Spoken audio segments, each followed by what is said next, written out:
हनुमान जी चले और बाग में प्रवेश कर फल खाने तथा वृक्ष तोड़ने लगे। वहां बहुत से रक्षक थे। हनुमान ने उन रखवालों में कुछ को मार डाला और कुछ भागकर रावण के पास जाकर कहने लगे, हे नाथ, एक बहुत बड़ा बंदर आया जिसने अशोक वाटिका उजाड़ दी और फलों को खाकर वृक्षों को उखाड़ डाला एवं रखवालों को मार मार कर पृथ्वी पर डाल दिया है। ये सुनकर रावण ने अनेक योद्धाओं को भेजा, जिनको देखकर हनुमान जी गरजने लगे। तब सब राक्षसों को हनुमान जी ने मार डाला। उनमें से कुछ अधमरे पुकारते हुए रावण के पास गए। फिर रावण ने अक्षय कुमार को भेजा, जो अपार योद्धाओं को साथ में लेकर चला। उसको आते देखकर हनुमान जी वृक्ष पकड़कर उछले और उसको मारकर बड़े जोर से गरजे। कुछ मार डाले, कुछ कुचल डाले, कुछ धूल में मिला दिए। फिर कुछ रावण के पास जाकर पुकारे कि हे स्वामी, बंदर बड़ा बलवान है। पुत्र अक्षय कुमार का मरना सुनकर रावण क्रोध से भर गया और बलवान मेघनाथ को भेजा और कह दिया कि हे पुत्र, उसको मारना मत, बांध कर लाना, देखूं कहाँ का बंदर है। महाबली योद्धा मेघनाथ चला। भाई का मरना सुनकर उसको बड़ा क्रोध उत्पन्न हुआ। जब हनुमान जी ने देखा कि यहाँ कोई विकट योद्धा है, तब कटकटाकर गरजे और दौड़े और एक बड़ा वृक्ष उखाड़कर ऐसे मारा कि मेघनाथ रथहीन हो गया। मेघनाथ के साथ बड़े बड़े योद्धा थे। उनको पकड़ पकड़ कर हनुमान जी अपने शरीर से मसलने लगे। उन्हें गिराकर फिर हनुमान जी मेघनाथ से लड़ने के लिए ऐसे जा भिड़े मानो दो गजराज लड़ रहे हों। फिर तो हनुमान जी मेघनाथ के हृदय में एक घूसा मारकर वृक्ष पर चढ़ गए, जिससे उसे क्षण भर के लिए मूर्छा आ गई। तब मेघनाथ ने उठकर बड़ी माया की, परंतु पवन पुत्र हनुमान जी को जीत न सका। तब मेघनाथ ने ब्रह्मास्त्र हाथ में लिया तो हनुमान जी ने मन में विचार किया कि यदि मैं इस ब्रह्मवान को न मानूंगा तो इसकी अपार महिमा मिट जाएगी। मेघनाथ ने हनुमान जी को ब्रह्मवान मारा। तब गिरते समय भी हनुमान जी ने सेना का संहार किया। जब मेघनाथ ने जाना कि बानर मूर्छित हो गया तो उन्हें नाग फांस में बांधकर ले गया। हे पार्वती, सुनो, जिसका नाम जप कर ज्ञानी मुक्त हो जाते हैं, उस प्रभु का दूत कहो कैसे किसी के बंधन में आ सकता है। उसने तो अपने स्वामी के कार्य के निमित्त अपने आप को बंधवाया। वानर को बंधा जानकर राक्षस दौड़े आए और तमाशा देखने और खेलने के लिए सभा में ले गए। रावण की सभा हनुमान जी ने देखी, जिसकी प्रभुता कही नहीं जाती। देवता और दिग्पाल विनयपूर्वक हाथ जोड़े रावण की भ्रूकुटी को देख रहे थे, परंतु उसके ऐसे प्रताप को देखकर भी हनुमान जी के मन में ऐसी ही शंका नहीं हुई जैसे सर्पों में गरुड़ निशंक रहता है। तब हनुमान जी की ओर देखकर रावण कुछ दुर्वचन कह हंसा, परंतु पुत्र का मरण समरण आ जाने से उसके हृदय में संताप पैदा हो गया। रावण कहने लगा, ये बानर, तू कौन है? किसके बल से मेरे वन का विनाश कर दिया? रे शठ, तुझको बिल्कुल निडर देखता हूँ। सो क्या तूने मेरा नाम कभी नहीं सुना? तूने किस अपराध से राक्षसों को मार डाला है? रे मूर्ख, क्या तुझे प्राणों का भय नहीं? तब हनुमान जी ने कहा, हे रावण, सुन, जिसके बल से माया संपूर्ण ब्रह्मांड की रचना करती है और जिसके बल से ब्रह्मा विष्णु महेश ये जगत रचते पालते और संहार करते, जिसके बल से शेष जी अपने सिर पर वन और पर्वतों से ब्रह्मांड को धारण किए तथा जो देवताओं की रक्षा करने को और तुम्हारे समान शठों को सिखाने के लिए अनेक शरीर धारण करते, जिन्होंने शिव जी के कठिन धनुष को तोड़कर तेरे सही राजाओं के दल का मद चूरन किया, जिन्होंने खरदूषण, त्रिशिरा और बाली आदि अनेक शक्तिशालियों का वध कर डाला और जिनके लवलेश बल से तूने समस्त चराचर जगत को जीता, उसी परमात्मा का मैं दूत हूँ, जिसकी प्यारी स्त्री सीता को तू हर लाया है। मैं तेरी प्रभुता को जानता हूँ कि जब शस्त्र बाहु के साथ तूने युद्ध करना पड़ा था, बाली से भी लड़कर तूने यश पाया था। ये सुनकर रावण ने उसे हंसी में उड़ा दिया। मुझको भूख लगी थी, इसी कारण फलों को खाया और बानर स्वभाव से वृक्षों को तोड़ा। हे स्वामी, देह सबको प्यारी है, परंतु कुमार्गामी राक्षस मुझे मारने लगे। जिन्होंने मुझे मारा उनको मैंने भी मारा। इस पर तुम्हारे पुत्र ने मुझे बांधा, परंतु मुझे अपने बन जाने की कुछ लाज नहीं है। मैं अपने स्वामी का कार्य करना चाहता हूँ। हे रावण, मैं हाथ जोड़कर विनती करता हूँ, अभिमान छोड़कर मेरी शिक्षा सुनो। अपने मन में विचार करके देख लो और भक्तजनों के भय को मिटाने वाले प्रभु का भजन करो, जो देवता, राक्षस और समस्त चराचरों को खा जाता है, जिनके भय से वह काल भी डर जाता है। उससे कभी बैर न करो तथा मेरे कहने से सीता जी को दे दो।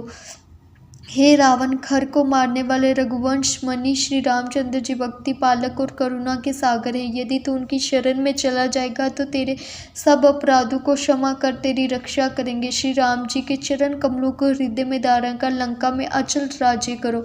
महामुनि पुल सत्य का यश निर्मल चंद्रमा के समान है, उस कुल में तुम कलंक के समान न बनो।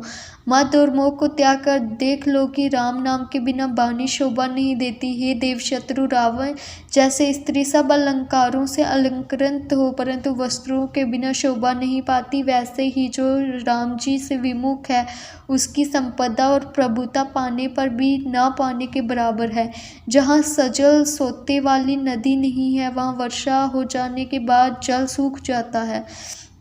हे रावण, सुन न, श्री राम जी से विमुख रहने वाला कोई भी रक्षा नहीं कर सकता। यदि रघुनाथ जी से तेरा बैर होगा तो 1000 शिवजी, ब्रह्मा जी, विष्णु भी तुझे नहीं रख सकेंगे। हे रावण, मोह के मूल कारण और अत्यंत दुख देने वाले अभिमान को तुम छोड़कर कृपा के सागर भगवान श्री राम जी का भजन करो। यदि हनुमान जी ने रावण को अति हितकारी और भक्ति ज्ञान धर्म नीति से मिली हुई वाणी कही, परंतु वह अभिमानी अदम हंसकर बोला, आज तो हम तुमको बड़ा ज्ञानी गुरु मिला है। रे नीच, तू मुझको शिक्षा देने वाला है, तेरी मौत निकट आ गई। हनुमान जी ने कहा कि उल्टा होगा, मैंने जान लिया कि तेरी बुद्धि भ्रम में है। हनुमान जी का वचन सुनकर रावण को बड़ा क्रोध आया और कहा, हे राक्षसों, इसको मार डालो। रावण के वचन को सुनते ही राक्षस मारने दौड़े। तभी मंत्रियों के साथ विभीषण वहां आ गए। बड़े विनय के साथ रावण को प्रणाम करके विभीषण ने कहा, ये दूत है, इसे मारना ना चाहिए, मारना नीति के विरुद्ध है। स्वामी, इसे अन्य दंड दीजिए। ये सुनकर सबने कहा कि हाँ, ये बात ठीक है। तब रावण ने मुस्कुराकर कहा, हे भाइयों, इस बंदर का अंग भंग करके बेच दो। तब रावण ने सबको समझाकर कहा कि बानर की ममता पूंछ पर होती है, इस कारण इसकी पूंछ में तेल से भिगोकर वस्त्र लपेट कर आग लगा दो। जब ये पूंछहीन बंदर वहां जाएगा तब अपने स्वामी को ले आएगा। तब जिसकी इसने इतनी अतुलित बड़ाई की है उसकी भी प्रभुता को मैं देखूंगा। रावण के वचन सुनकर हनुमान जी मन में मुस्कुराए और सोचने लगे कि मैंने जान लिया कि इस समय सरस्वती सहायक हुई है। तब वह मूर्ख राक्षस रावण के वचन सुनकर वही रचना करने लगे। इधर हनुमान जी ने अपनी पूंछ इतनी बढ़ा दी कि नगर में वस्त्र, घी और तेल कुछ भी न रहा। नगर के लोग तमाशा देखने आए तो वह सब लात मारकर हंसते थे।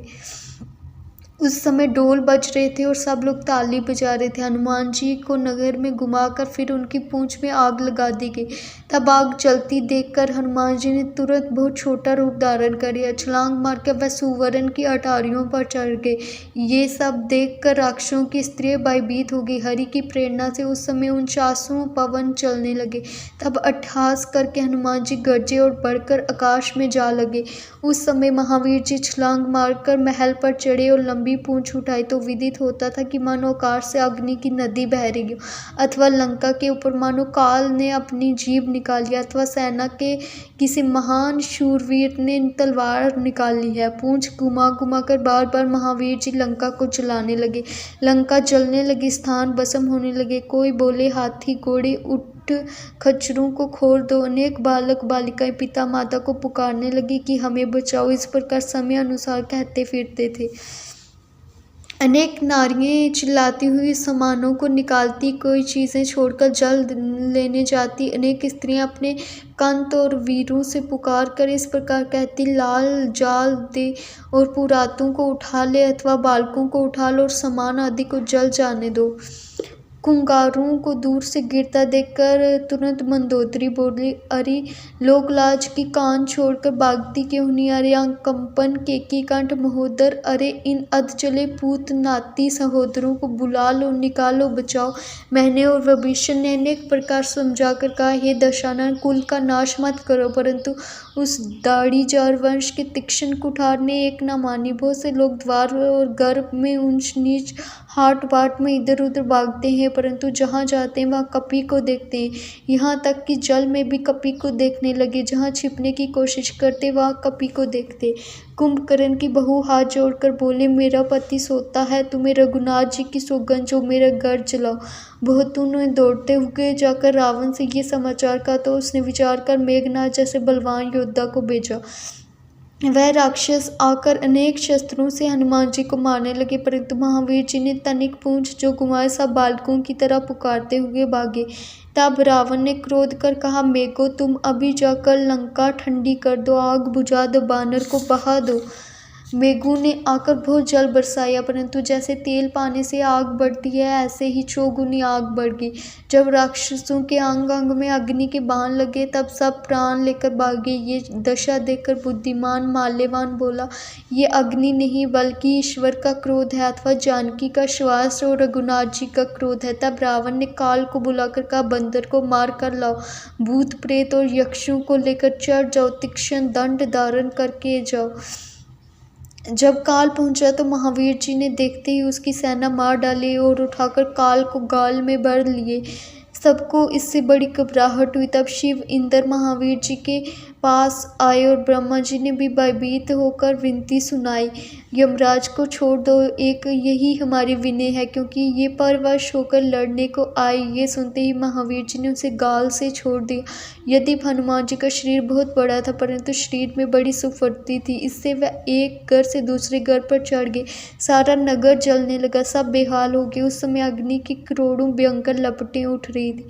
सब लोग हाँ तात हाँ माता कहकर पुकारने लगे कि अब हमें इस समय कौन बचाएगा। हमने जो कहा था कि ये बानर नहीं कोई देवता बानर का रूप धर कर आया सो ठीक है। लंका अनाथ के नगर के समान जलने लगी सो साधु अवज्ञा का ऐसा फल था। हनुमान जी ने एक क्षण में समस्त नगर को जला दिया, केवल एक विभीषण का गढ़ नहीं जलाया। हे पार्वती, जिसने अग्नि को उत्पन्न किया उस परमेश्वर के हनुमान जी दूत ही हे उमा, इस कारण वह नहीं जले। हनुमान जी ने उलट पलट कर लंका को जला दिया, फिर वह समुद्र में कूद पड़े, अपनी पूंछ को बुझा, शम को मिटा, फिर छोटा सा रूप धारण करके हनुमान जी हाथ जोड़कर सीता जी के आगे आ खड़े हुए। हे माता, जैसे श्री रामचंद्र जी ने मुझे अंगूठी दी थी वैसे ही आप भी मुझे कुछ चिन्ह दीजिए।